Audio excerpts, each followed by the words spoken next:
Hello students, how are you all? I hope you all are fine. We are taking chapter 4, Footprints Without Feet.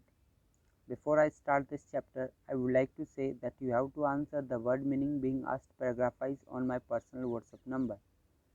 Now let's start the chapter. We have read 2 or 3 pages of this chapter already. हमने 2 या 3 pages already पढ़ लिए हैं और अब हम आगे से पढ़ने वाले हैं। हमने देखा कि जब उसके पास पैसे नहीं होते हैं तो वो पादरी के यहाँ चोरी करने लग जाता है और उसी दौरान मिसेस हॉल और उसका हस्बैंड उसके रूम में जाते हैं जो कि खाली होता है। जब अंदर जाके देखते हैं तो उसके द्वारा जो यूज़ की हुई चीज़ें होती हैं वो बिस्तर पे ही पड़ी हुई होती है और अचानक से पता नहीं रूम में क्या होता है, चेयर्स के अंदर जान आ जाती है, चेयर्स उछलने लगती है, वहाँ पे जो बेड पोस्ट पर जो टॉप भी रखी होती है, कैप रखी होती है, वो भी उछलने लगती है और जो चेयर हवा में उड़कर उनको धक्का देकर रूम से बाहर निकाल देती है। यहाँ तक हमने पढ़ लिया था और आपने देख भी लिया था। अब हम इसको आगे पढ़ेंगे कि ग्रिफिन और क्या क्या शैतानियाँ करता है, क्या वो पकड़ा जाता है, ये सब हम देखने वाले हैं। तो आइए आगे देखते हैं।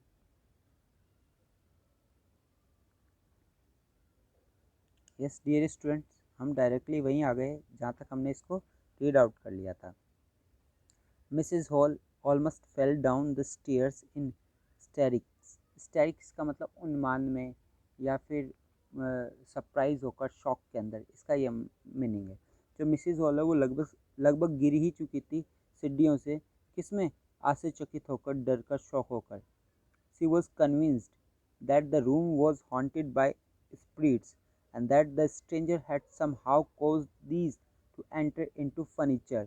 कि क्या कहा जा रहा है कि वो कन्विंस्ड हो चुकी थी, वो पूरी तरह से आश्वस्त थी कि जो रूम हॉन्टेड हुआ है, जिस पे भूतों का साया आया है या आत्माओं का साया आया है, ये सब किसकी वजह से? उस स्ट्रेंजर की वजह से किसी न किसी प्रकार से कारण बना है कि एंटर कर चुकी है मेरे फर्नीचर के अंदर, कि उस अजनबी की वजह से कुछ आत्माएं मेरे फर्नीचर के अंदर प्रवेश कर चुकी है, उसका ये मानना था।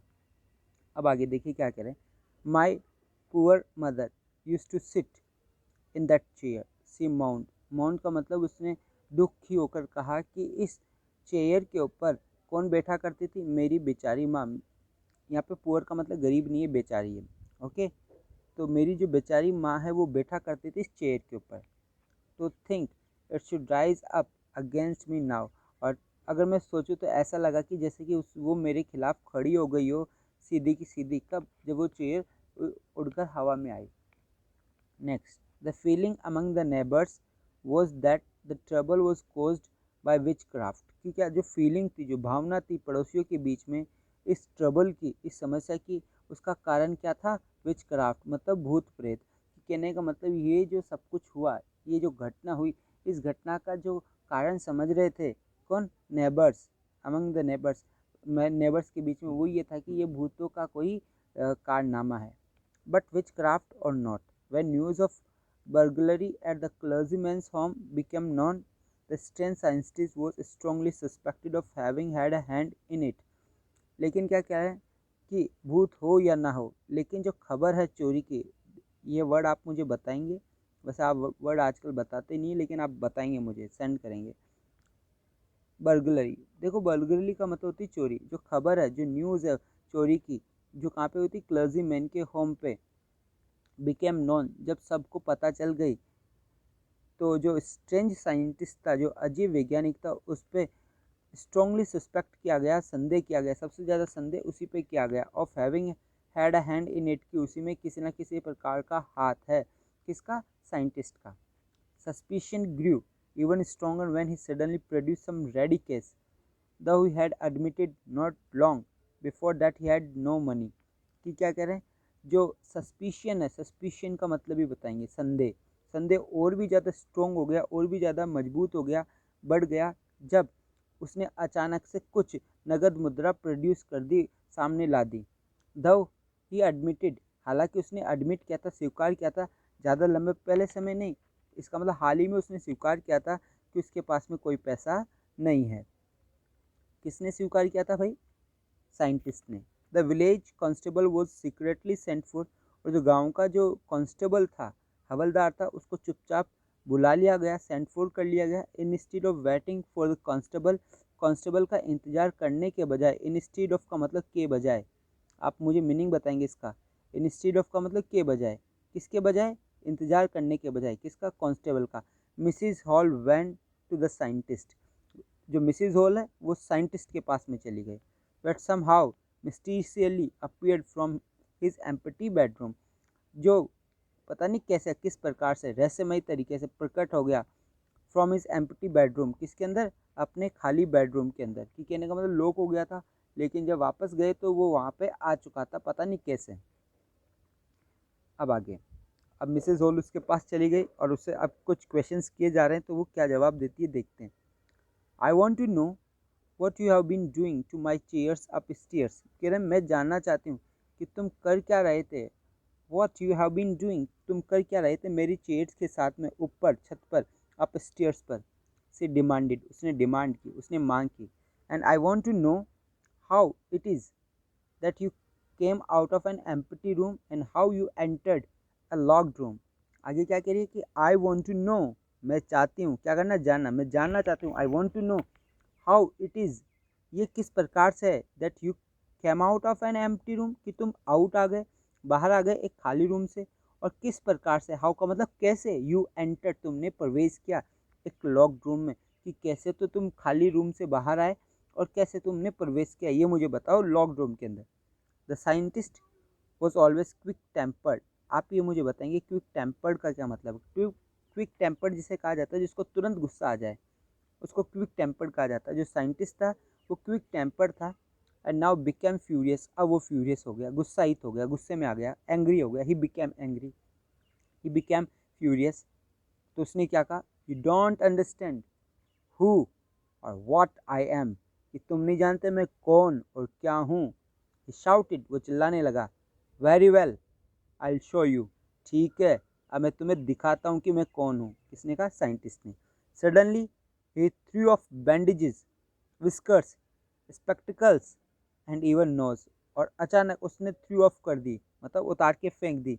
बैंडेजेस, जो पट्टी उसने लगा रखी थी, विस्कर्स, वो बालों का गुच्छा लंबा लंबा, वो भी उतार दिया, चश्मा भी उतार दिया, यहाँ तक कि नकली नोज भी उतार दी। It took him only a minute to do this, और उसे सिर्फ और सिर्फ कितना मिनट लगा, 1 मिनट ऐसा करने में, ऐसा करने में उसे सिर्फ 1 मिनट लगा।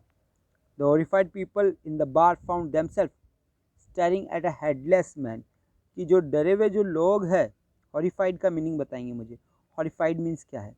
जो डरे हुए लोग थे बार के अंदर, उन्होंने पाया था अपने आप को घूरते हुए एक बिना सिर के व्यक्ति को। कि ये कह रहे हैं कि बार के अंदर उन्होंने, कुछ लोगों ने क्या कहता, देखा था एक ऐसा आदमी जिसका सिर नहीं था।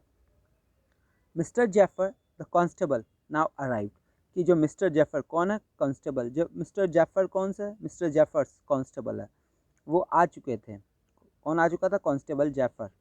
Was quite surprise to find, और वो भी काफ़ी सरप्राइज हुआ, चकित हुआ, टू फाइंड, पाकर, that he had to arrest a man without a head, कि क्या करें कि उसको क्या करना है, अरेस्ट करना है एक आदमी को जो बिना हेड वाला है, बिना सिर वाला है।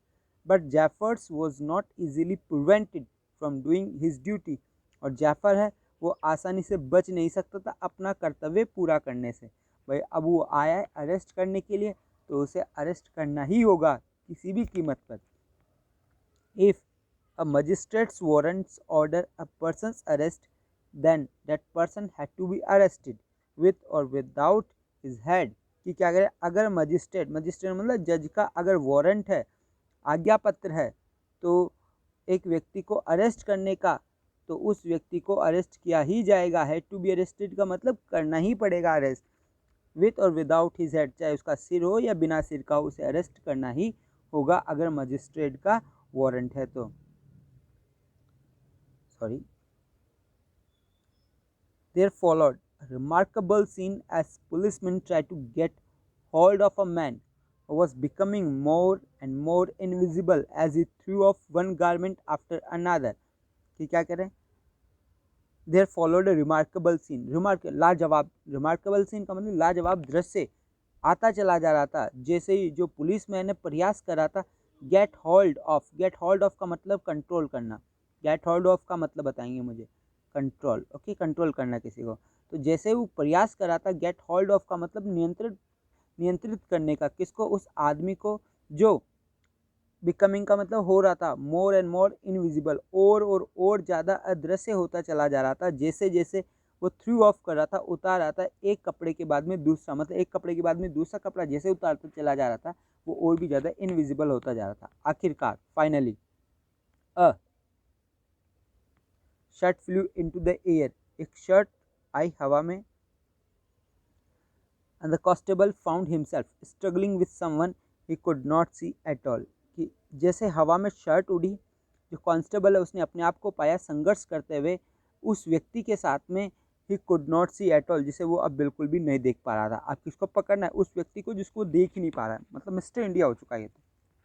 सम people try to help him, कुछ लोगों ने प्रयास किया उसकी हेल्प करने की, but found themselves hit by blows, लेकिन उन्होंने पाया अपने आप को हिट होते हुए।